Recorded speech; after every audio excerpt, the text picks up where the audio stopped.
ఆయుష్యంతే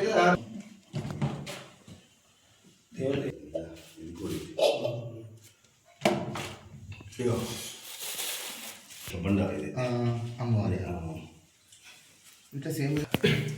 ఓం బ్రహ్మమురారిసురార్చితలింగం నిర్మలభాషితశోభితలింగం జన్మజ దుఃఖ వినాశకలింగం తత్ప్రణమామి సదాశివలింగం దేవముని ప్రవరార్చితలింగం కామదహన కరుణాకరలింగం రావణతర్ప్రవినాశకలింగం తత్ప్రణమామి సదాశివలింగం సర్వసుగంధసులేపితలింగం బుద్ధివివర్ధనకారణలింగం సిద్ధసురాసురవందితలింగం తత్ప్రణమామి సదాశివమణిభూషితలింగం గణపతివేష్టితశోభితలింగం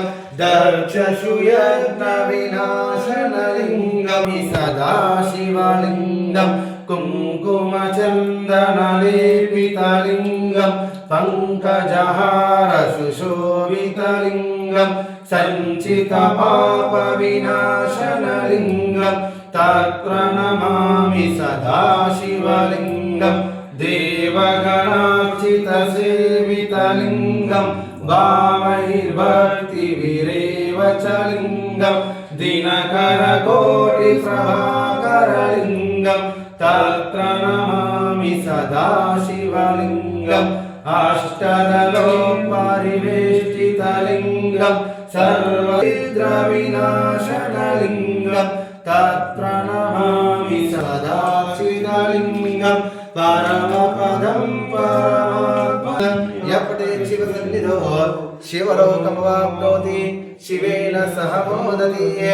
ఓం స్మంగరూపాక్ష నిత్య శుద్ధాయ దిగంబరా తస్మై కృమించత్రియాయుధం త్రిజన్మ పాప సంహారం ఏకబిల్వం శివార్పణం త్రిశాత్రిపత్రైచ్చ ఏకబిల్వం శివార్పణం యోపా పుష్పం వేదా యోపా పుష్పమాత్రం దియో యోన ప్రచోదయాత్ ప్రాణే స్వాహ విజయ స్వాహ ముదినే స్వాహ సమనే స్వాహ నైవేద్యం సమర్పయామి.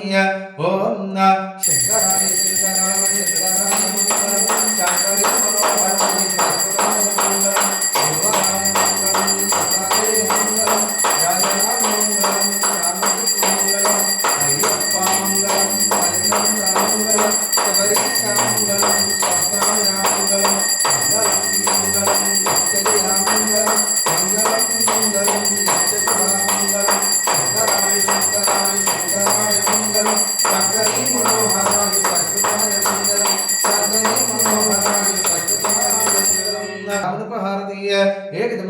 आयुष्यन्ते आदीय सिद्धेश्वर स्वामी भगवान की जय. ओम नमः शिवाय. ओम नमः शिवाय. जगह ओम नमः शिवाय. ओम नमः शिवाय. ओम नमः शिवाय.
लाइन वाटे लाइन वाटे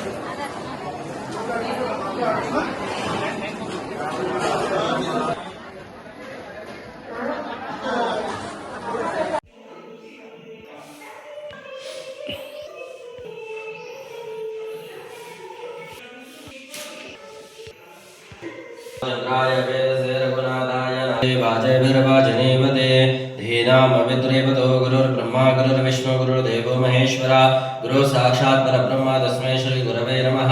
आपदामपर्तारं धहतारं सर्वसम्पदां लोकाभिरामं श्रीरामं भूयो भूयो नमाम्यहं। श्री विष्णुराज्ञया प्रवर्तमानः सद्य ब्राह्मणः द्वितीय प्रार्थे श्वेतवराह कल्पे वैवस्वतमन्वन्तरे कलियुगे प्रथम पादे जाम्बूदीपितनकारण्याय वर्तन्देशे वीरभद्रावतारे दिग्भागे कृष्णा गोदावरी क्षेमस्थैर्य विजय अभय आयुः आरोग्य ऐश्वर्याभिवृद्ध्यर्थम्।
ఇక్కడ పూజలు జరుగుతాయి. ఇప్పుడే పంతులు గారు మాకు చెప్పారు, శ్రావణ మాసం లాస్ట్ సోమవారం రోజు రుద్రాభిషేకం ఉంటుందమ్మా. ఎవరైనా మట్టిలింగంతో ఎవరైనా మీరు పాల్గొనాలనుకుంటే కమిటీ సభ్యులకు చెప్తే దానికి ఒక రుసుము ఉంటది, అది చేసుకుని పునీతులు కాగలరు. అలాగే యథావిధిగా ఎప్పుడు ఈ సోమవారం నాడు ఇక్కడ జరిగే అన్నప్రసాద కార్యక్రమానికి ఎందరో దాతలు ముందుకు వచ్చి ఇప్పటి వరకు నిరంతరము జరుగుతున్నది. కాబట్టి మీరు కూడా భక్తులు వచ్చిన వాళ్ళు మీ వంతు సహకారంగా పువ్వో పత్రో ఇస్తే కూడా మనకు ఇంకొకరికి కూడా ప్రసాదం ఇచ్చినట్లు మనకు ఆ భాగ్యం కలుగుతుంది. మరి ఒక కుటుంబం వాళ్ళు మేమే పెట్టాలనుకునేదా మీ వంశస్థుల పేరు మీద ఇక్కడ ప్రసాదము మన భక్తులకు మనము ఇవ్వగలుగుతాం. ఆ పుణ్యాన్ని మనం దక్కించుకుంటాం. లేదు మాతోని అంతగానం కాదనుకుంటే మీకు తోచినంత ఎంతైతే అంత, ఎందుకంటే ఇక్కడ నుంచి ఎక్కడి నుంచి వస్తామమ్మా, మనందరికీ ప్రసాదం అందాలి. కాబట్టి మన వంతుగా ఒక రూపాయో ఏదో ఒకటి ఉంటే కూడా ఇతరులకు ప్రసాదం పంచిపెట్టి ఆ పుణ్యాన్ని మనం తీసుకుంటాం. మన పిల్లలకు భవిష్యత్తు మంచిగా ఉంటుంది, మనకు అన్ని మంచిగా ఉంటాయి. వచ్చిన భక్తులందరూ కూడా ఈ కార్యక్రమం పల్లకి సేవ మళ్ళీ తిరిగి మన ఆలయంలోకి ప్రవేశిస్తుంది. అక్కడి వరకు అందరు రావాలి. వచ్చిన తర్వాత